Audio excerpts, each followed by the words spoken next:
Hello and welcome, Jessica. Thank you for coming onto the PCOS and Nutrition Podcast. I'm really excited to delve into this topic and this episode where we'll be talking about the strategies to overcome PCOS with regards to diet and lifestyle and all the other good stuff. But before we get into the good stuff, can you share your journey with our listeners, because you will suffer from PCOS and other autoimmune diseases. So, I've been following your Instagram page, and you've been the journey's been quite difficult and a struggle, like most other people who have this kind of conditions. So, can you just share your journey? Absolutely. So my journey started when I was a young teen, actually 12 or 13. So I had just recently gone through puberty and I was already experiencing hormonal imbalances. I had low progesterone, and so the doctors put me on a hormonal birth control pill when I was 16 to, fix my hormones. And I was on that for 2 years. And during that time, I felt great. Like everything was good. It usually when you're on the birth control pill, it's not while you're on it that's the problem. It's when you get off of it that's the problem. And so once I was about 18, I started to get a little bit more into nutrition. I've always been interested in nutrition and how food can affect the body. And I decided I don't want to be on this anymore, this hormonal birth control. And so I went off of it, and that's kind of when everything started to just spiral out of control. Within 6 months, I had gained 30 pounds. I had I was anxious. I had depression. I just felt like I was not myself, and I felt puffy and moody, and my periods were awful. And just like everyone else, they go to the doctor, and then my doctor just kept saying I was normal. Everything looked normal. Everything's normal. Your tests are normal. Everything's good. And I was like, I'm obviously not okay. So for about a year, I had to just get tests done. Doctors kept saying, nothing's wrong. And I was like, okay, I was getting to the point where I was almost bedridden. I could barely get out of bed. I had to sleep, 3 to 4 hours a day. Like something was very, very wrong. And finally, I found a doctor that was willing to run extra tests on me. She tested my hormones. She tested my thyroid. She tested my adrenals. She tested me for autoimmune diseases, and lo and behold, I had the high testosterone, the insulin resistance, I had low estrogen, low progesterone, I had the cysts on my ovaries, I had all of the telling signs of polycystic ovarian syndrome. I was also very, very inflamed, and I had a positive ANA, so I was being positively diagnosed with lupus. And then I also had Hashimoto's thyroiditis, which was a thyroid disease, which is very common to see that with polycystic ovarian syndrome girls. And then I also had celiac disease. So the gluten that I was consuming regularly was definitely not helping the issue. And I've actually now, because I work with women who have PCOS, I see that very commonly as well. Women that have PCOS are many times either celiac or gluten sensitive. So it's very, it was just kind of my body was done. And there's all these contributing factors, inflammation and insulin resistance. And I was just very, very sick. And so instead of looking at it as, I've been diagnosed, I'm fated to this, I just looked at, okay, well, something caused this in the first place. Here I was, a 20-year-old girl, very, very sick. And I had to look at, what do I have control over? What do I have control over my body? I have control over my diet. I have control over my sleep habits. I have control over my supplement intake. I have control over, those are the things I have control over. I don't have control over the fact that I got diagnosed with something, but I do have control over what I can control. And so that's when I started to really dig into nutrition and supplementation and just research. And that's really what started me on the career path that I am today. But yeah, it's definitely been a bumpy road. And I can definitely share some more strategies about how I went about really lowering inflammation and reducing insulin resistance and that kind of thing.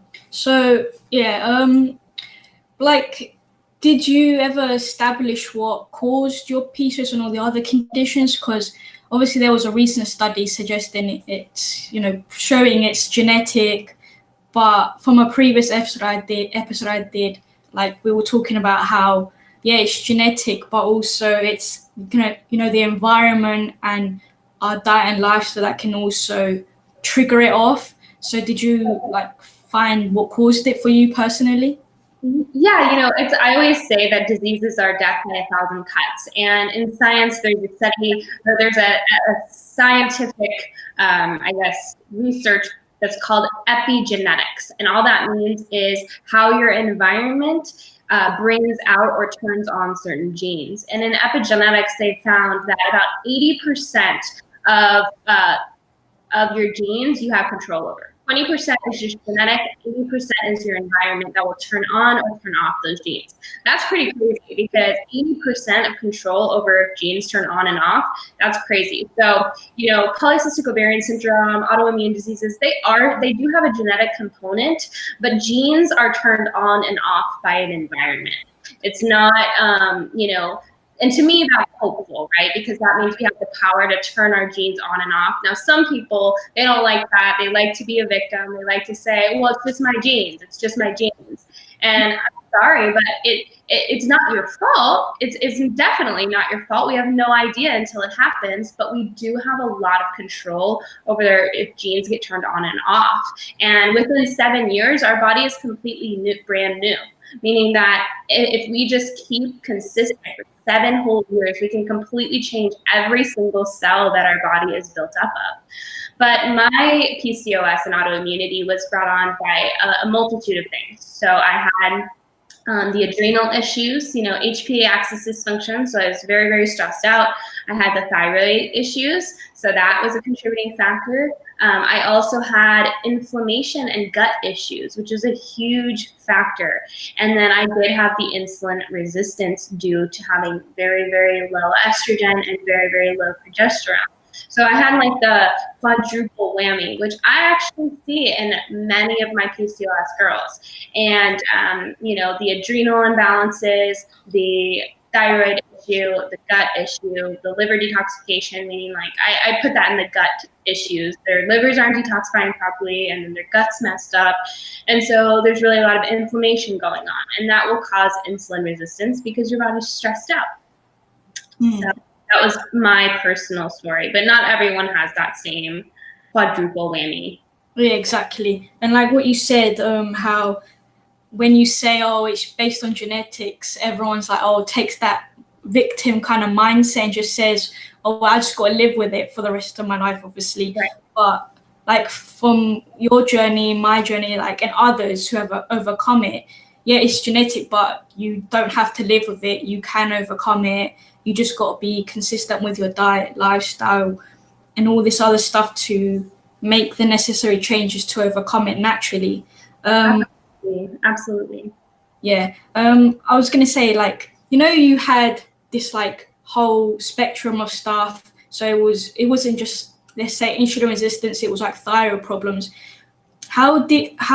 Number one, how does someone go about finding out exactly what they have? Because if they have all this stuff, it's a bit difficult to say it's this thing. So what would someone do when they go to the doctor? How would they explain it? Because we always talk about how to overcome it naturally, but even the foundation, the basics of PCOS, people don't even know that. They often want to know, I've got these symptoms, but what do I do? How do I find out to make the necessary steps? So before we go on to the strategies, how about we just cover this quickly? Yeah, get tested. You have to really start digging in and getting the test done. Now, I know you can get a lot of pushback from your doctor when it comes to testing. So it's really, you get as much as you possibly can done on your own. And then, I push for adrenal testing. So you want to get your cortisol levels tested, sex hormones. So try to get as much as you can. So DHEA, pregnenolone, you want testosterone, you want estradiol, you want estrone, you want progesterone, and then you want your thyroid. You want a full thyroid panel tested. So you don't just want them to test your TSH, your thyroid stimulating hormone, because that doesn't tell you anything. You need your free T3 tested, you need your free T4 tested, and then you need your TPO antibodies tested, which is going to show you if your body's actually attacking or there's autoimmune issues going on with your thyroid. And then also, you want your C-reactive protein tested, which is going to show a level of inflammation in the body. And if that comes back high, then you know your body's inflamed, and then you can dig a little bit deeper into inflammation testing. But then you also want to be testing your blood sugar. So you have control over this. You need to get a blood glucose monitor, you need to get the strips, and you need to be testing your fasting glucose, and you need to be testing your postnatal glucose, which is about an hour post meals. That's going to show you how your body's processing the food that you just ate. If your blood sugar is spiking really, really high an hour after a meal, that glucose is not clearing. And so that is a sign of insulin resistance. So that is something you have control over. And then at the doctor, you want to get your hemoglobin A1C checked. And that's a little bit of a snapshot of the past 3 months of how insulin resistant you are.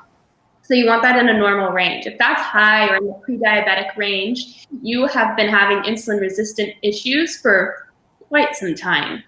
But that's where I would start. I would definitely fight for testing. I personally, there are other, like if you're having a problem getting tested from your doctor, don't feel like that's the end. Like, oh man, like I'm done. You can run independent tests. They are, I'm not going to say they're cheap, but they're not like so overly pricey to the point where you're going to go broke.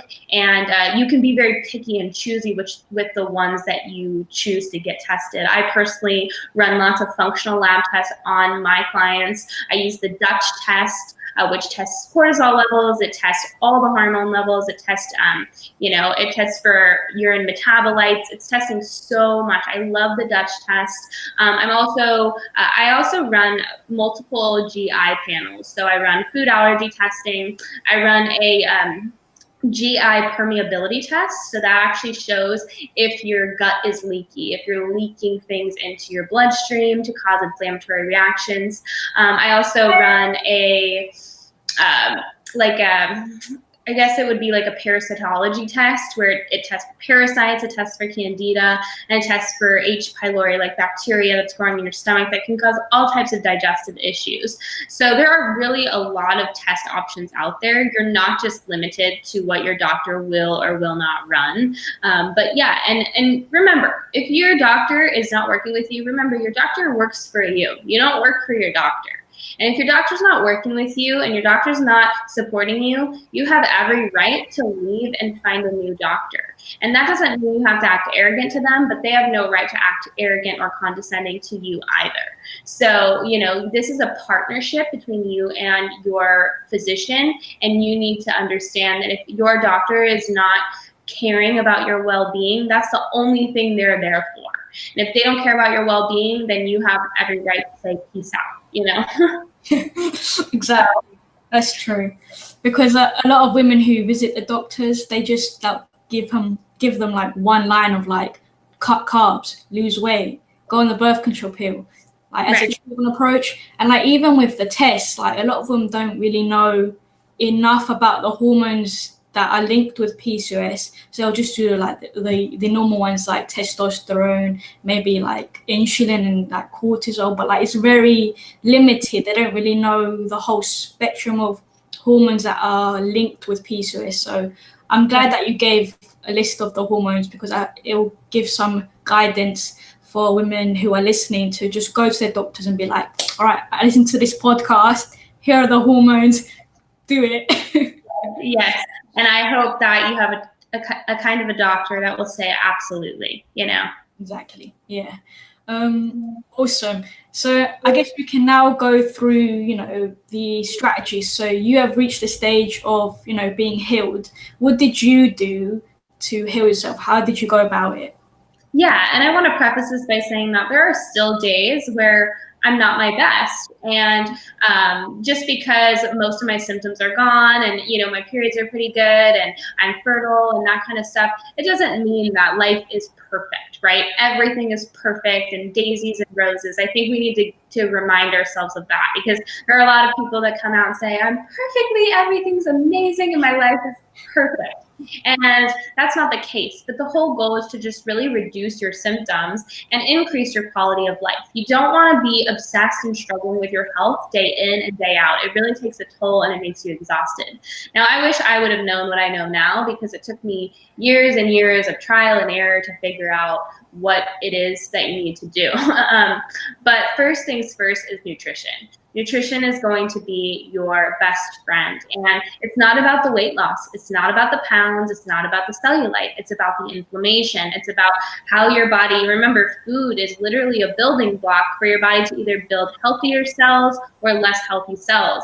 And we have the choice to give it those building blocks. And so if we're not giving our body the proper building blocks, what do we expect it to do? It can only do so much with what it's given.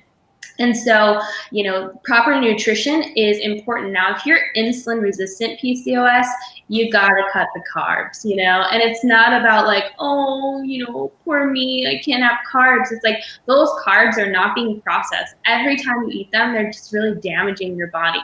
And every girl has her own threshold. So you're going to find that as you lose a little bit more weight, you might be a little bit less insulin resistant. But if you have polycystic ovarian syndrome that is insulin resistant, then you're probably going to always have a little bit of a struggle with carbohydrates. But there are things that you can do to help you process carbohydrates better, and I'll get into that in just a moment. But then the quality of your food does matter. So remember, if you have PCOS, you probably are not detoxifying as well. Your genes don't allow you to detoxify as well. And so if you're eating a bunch of chemical-laden foods or food that's sprayed heavily in pesticides, you are going to have a harder time than others clearing those toxins. So you want to, you know, be conscious of the foods you're eating. And then if your meat has antibiotics in it, or if they're fed antibiotics, you don't want that in your body. You don't want more extra hormones in your body. So you want to be eating higher quality proteins, higher quality meat. And then, you know, lots and lots of vegetables, lots and lots of greens. Those are going to be really, really healing. They're fiber rich, and so they're really supportive to the gut. And then, you know, when you do get carbs, the quality and where they come from matter. I love starchy root vegetables for carbohydrates because they're lower GI, and you're going to have a threshold. So it's like everyone's a little different. Everyone knows, okay, that pushed me a little bit over the edge. But that is where a glucose monitor comes in really big handy, because if you're feeling a little off after a meal, you can say, oh, that didn't really work for me very well. I'm not clearing that glucose. So next time I'm gonna have a little bit more fat and a little less carbohydrates. And this is where, like, you know, there is no perfect diet for everyone with PCOS, because everybody is a little bit different in what's causing their PCOS. If you're insulin resistant PCOS, you're gonna have a better time with a more high fat, keto style, low carb diet. But if you're a adrenal PCOS, or if you're thyroid PCOS, keto is going to actually make it worse. So it's very important to understand what the root cause of your issues are before you just jump on a train of a diet, you know, and really listen to your body. You have to really listen to your body and understand, like, okay, this is working for that girl, but it's not quite working for me, and that's okay. Mm-hmm. The nutrition is a big, big part of it. And then exercise. So let's talk exercise. Now, there is such thing as too much exercise. Exercise is a stressor. So we have to find that sweet spot. And I find that remember, your muscles can actually become insulin resistant. And so if you're insulin resistant PCOS, you need to be lifting weights, girly. That is like one of the biggest things that you can do, especially your legs, because once the leg muscles become insulin resistant, that's very, very hard on the body, because your leg muscles are one of the biggest muscles in the body. And so they can take up a lot of sugar. They can take up a lot of glucose, turn it into glycogen, and store that glucose. But once they stop allowing that glucose in, that's where we run into big issues. We systemically become insulin resistant. And so, do those squats, lift those weights, make sure you're building strength and building muscle, because that's going to make you able to handle more carbohydrates and become less insulin resistant over time. Now, this is not like a Band-Aid fix, and it's not like I lifted weights per week and I'm better. This is day in, day out, 3 to 4 times a week, you need to be lifting weights, and it will change your metabolism. It'll change how you process food. And then sleep. So, consistently prioritizing sleep, making sure you're getting to bed at a decent hour. It's not just about getting 7 or 8 hours of sleep. It's about actually getting to bed at that prime time of 10 p.m., like 10 or 11 p.m., because from 10 p.m. to 2 a.m., that's where we get the most detoxification. That's where we get the most REM sleep. We get the most reset. Our brain clears out toxic proteins. So that's like the prime healing time. So we want to make sure we're getting plenty of sleep. That's where hormone healing happens. And then I also prioritize supplementation, but I know that a lot of women are really on the Ovasitol or the Inositol train, and they're really on blood sugar type supplements, which is fine and dandy if it works for you. But remember, there is a root cause to insulin resistance. Always. Root cause. What is the root cause? And many times that is a mineral imbalance. So your body is very depleted in minerals, disease, stress, lack of sleep, too much sugar, too much carbohydrates. All those things will deplete you of essential minerals. So things like sodium and potassium and magnesium and iodine, those are really important minerals, and they can actually, if you're deficient in them, they can actually cause insulin resistance in themselves. So I'm a huge fan of getting plenty of minerals in my diet. I do lots of Himalayan pink salt and Celtic sea salt. I also will supplement with selenium and iodine to support the thyroid. And then I do magnesium. And that will help with anxiety, that helps with stress, and magnesium deficiency can actually cause insulin resistance. So you want to make sure you need plenty of magnesium. And then omega-3s are super important. We need to get those anti-inflammatory omega-3s in. Omega-3s can actually help with insulin resistance. So if a girl is taking, when she comes to me and she's taking inositol or she's taking, wild bitter melon or any kind of blood sugar blockers, I actually would prefer her to spend her money on omega-3s and pound those. Just take them at every meal, about a tablespoon of fish oil at every meal. And that can actually make your muscles less insulin resistant, which, as I said before, our muscles are the thing that uptake the most glucose in the bloodstream. And so if we can get our muscles less insulin resistant, we can process sugar better as a whole. So I love omega-3s for that reason as well. So, omegas, making sure you're getting plenty of minerals, and then any vitamin deficiencies that you have. And then anything else, like supplement-wise, is a cherry on top. So inositol and the blood sugar blockers. But really consistently doing this over time is what has gotten me to where I am. And yes, I've done a few, probiotics, done a few, strategies to clear out my gut. I did have Candida, which is a yeast that overgrows, and many women who are on birth control or have been on birth control have Candida. So I had to, do a Candida cleanse multiple times, get rid of the Candida. I did have parasites in my gut, so because the birth control did make my gut so acidic, so I had to get the parasites out. I had to do a lot of gut work, and then I always am doing liver supportive work, and I teach my clients and I teach my followers how to do that. So tons and tons of greens like spirulina and chlorella and chlorophyll, just making sure you get plenty of greens in your diet, lemon and lime in your water. Dandelion root tea can be really helpful for that. And then I guess I could dive into caffeine as well. Everyone's a little different when it comes to caffeine, but caffeine does impact blood sugar. It can raise your blood sugar. If you already have high testosterone, you might have a hard time with caffeine. Caffeine might just be pushing you over the edge. So I recommend, keeping the caffeine intake low, if not at all, doing things like matcha and chai tea and dandelion root tea over coffee, even golden milk like the turmeric and ginger. It's more supportive to the body. I know caffeine is great, it makes us feel really good and taste really yummy, but when we're in a period of healing, sometimes it's a little too much for our body. Yeah, true. So much information there, like really good stuff. What I would say is I like the tip that you said about checking your glucose after you eat certain carbs, just to check where you're at. That was a really useful tip. I just wanted to like reiterate it again because I think that's really useful.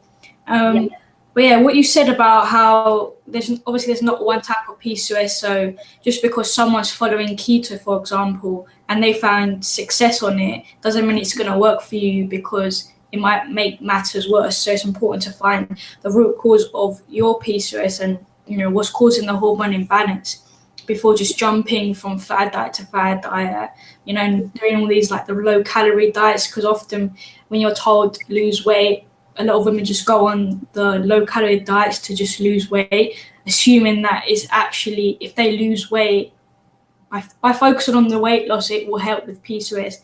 And obviously when you go on these low calorie diets, you're obviously always cutting back on fat, and fat's important for your hormones, and you know, getting that omega-3 for the anti-inflammatory purposes. So yeah, I guess that's really important. And the point you said about exercise, lifting weights, you just have to do it. A lot of women's like, oh my God, I don't want to get bulky and look like a man. It's like, you're not going to look like a man. Yeah, you will.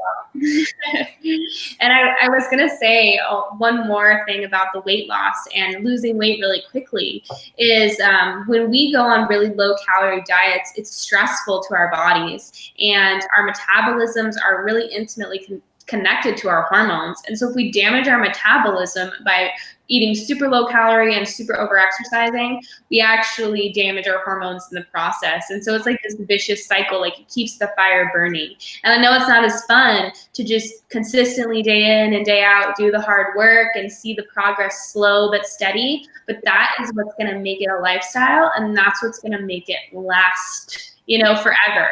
If you just do a quick weight loss diet, you'll lose the weight, but you'll gain it right back, if not more. You know, you'd be so surprised. I can count on more than 2 hands how many women have come to me and say, I lost all my weight that I wanted to lose. And then I was like, well, why are you here? And they're like, because I gained it all back plus 15 pounds. And I'm like, that's why, because your body needed the fuel, first of all, and second of all, you damage your metabolism in the process. And so now we have to go back and undo the damage. Yeah, you really need to, with PCOS and healing your hormones, you really need to focus on nutrition and getting the good quality food, and just forgetting about trying to lose weight. Like after you can, like once everything's sorted, you're at a good place, then like maybe you might even lose weight while you're feeding yourself more, because that's what tends to happen. When you feed yourself more calories, you actually find that you lose some weight anyway. And you know, just you got to focus on the nutrition rather than, you know, focus on the quality and all this. But yeah, it's just not good to be doing all this low calorie stuff. It's so frustrating because like you just see it everywhere on social media, and you just type in lose weight fast and you get all these lose weight and lose like 20 pounds in 7 days. It's like, right. That will not last. That can't be healthy, and that's not gonna last. No. And then with supplements, like with you said, inositol is really good for, you know, insulin resistance, blood sugar. Magnesium, I highly recommend that also. I love magnesium. I love omega-3. Do you like recommend, or did you try any natural treatment? Like, I don't know, sometimes people talk about red clover. Do you recommend any of this stuff, Vitex or all that stuff? You know, it really is a case-on-case basis when it comes to supplements. And even with inositol, I mean, inositol is a B vitamin, and B vitamins work synergistically. And so when we supplement with just one B vitamin, we run the risk of becoming deficient in all the rest of the B vitamins. And so it's really, really important. Like, supplements should not be taken super lightly. But like, I do sometimes recommend Vitex if people have lost their periods or their progesterone is really low and they're really young and they can't do bioidentical hormone replacement. Then we'll do like some Vitex to get their period back. Like, it can be really supportive in bringing back your period. But then there are people that don't need Vitex and take Vitex, and it causes all sorts of problems. So it's really important to kind of know what's going on inside your body before you just start supplementing willy-nilly, So that's why I always say, like, omega-3s and minerals are always super supportive, and they don't ever have any negative consequences. Whereas certain herbs and things like that, it's really like a case-by-case basis. It's super important to do your research and know what they're doing to your body, and then pay very close attention to when you start to supplement with something. What's going on? Pay attention. Is your hair starting to fall out? All right, how's your skin doing? How's your weight? Are you storing more water, less water? Just paying attention. How do I feel? Am I anxious, or do I feel good? Do I feel like level-headed and clear, or do I feel foggy? All those things are really like subtle signs that our body gives us to tell us if something is working for us or not. But yeah, I mean, I do recommend herbs and this and that, but I can't just throw it out there and say this one is for everyone, because every herb are really powerful. They have really strong side effects, just like a medication does. So I know a lot of people think supplements are not as bad as medication, which they're not as damaging necessarily, but they are just as powerful. So it's important to know that. And they work well alongside of a healthful diet. So if we're just supplementing and we're not focusing on the nutrition, we're not going to get any benefit whatsoever. Exactly. That's true. Always, with any condition in PCOS, you just got to be very specific with your type, because like we keep saying, you can't just do what someone else does. Always consult a doctor, test stuff out. Don't, just jump around trying every single supplement that someone says, try this, try that. There's so many, so just, yeah, like you said, I definitely agree. Last thing I kind of want to touch on is around kind of not nutrition, but kind of eating is it's a big topic, which we're not going to cover obviously too much, but just brief. It's like intermittent fasting. What's your stance on it? I have a very comprehensive blog post that I did on the dangers of intermittent fasting for women. And I won't, I'll just spend a couple minutes just to overview it. But intermittent fasting can be very beneficial. There's a lot of research coming out that it's beneficial in like shrinking cancer cells and autoimmune cells. But I believe there is a line that you can cross, and then you can actually cause more damage than good. And with women, we have to understand that our bodies are very, very sensitive to stress and survival signals. And hunger signals are one of those signals. If our body is in a famine, which intermittent fast is a famine, it starts to turn on certain hormones and turn off certain hormones. And our whole goal is to turn on reproductive function and to get reproductive function working properly again. And intermittent fasting turns that off. Now, I'm not saying all intermittent fasting, I'm saying long term. So I've found like a sweet spot for women is no longer than 14 hours. That's like it. If you go any longer than 14 hours, and 14 hours is kind of pushing it. You can get the benefits of intermittent fasting by fasting just for 12 hours to 14 hours. But once you go after 14 hours, you start to get a lot of the negative benefits. Your ovaries start to shrink, your adrenals start to grow, you can lose your period. There have been even women who have done prolonged intermittent fasting thinking they were doing something good, and they've actually gone through menopause as early as 25 years old. So that's shows you the seriousness of cutting out food for a very, very long, prolonged period of time. There are other women that say like, oh, I've had so much benefits, no problems. But, again, check in with your anxiety levels, check in with your hair loss. A lot of times people that are intermittent fasting don't even realize it, but they're losing lots and lots of hair. Check in with your skin, check in with your hormones. And if your period is lost or your period is non-existent, intermittent fasting is not going to make that better. It probably will make it worse, but everyone's a little bit different. It's just important to know your research and know that women's bodies are very different than men's bodies. And a lot of the intermittent fasting studies are done on men, not women. Yeah, that's true. Awesome. Yeah, that was very useful. I'm glad we covered that. Even if it's briefly, it's just because I see it a lot, and I've written a blog post as well, and I just wanted someone else's take on it just to get the message across. So I'm just glad that you covered that. Awesome. So what is your number one tip, your biggest piece of advice for women going through the healing journey?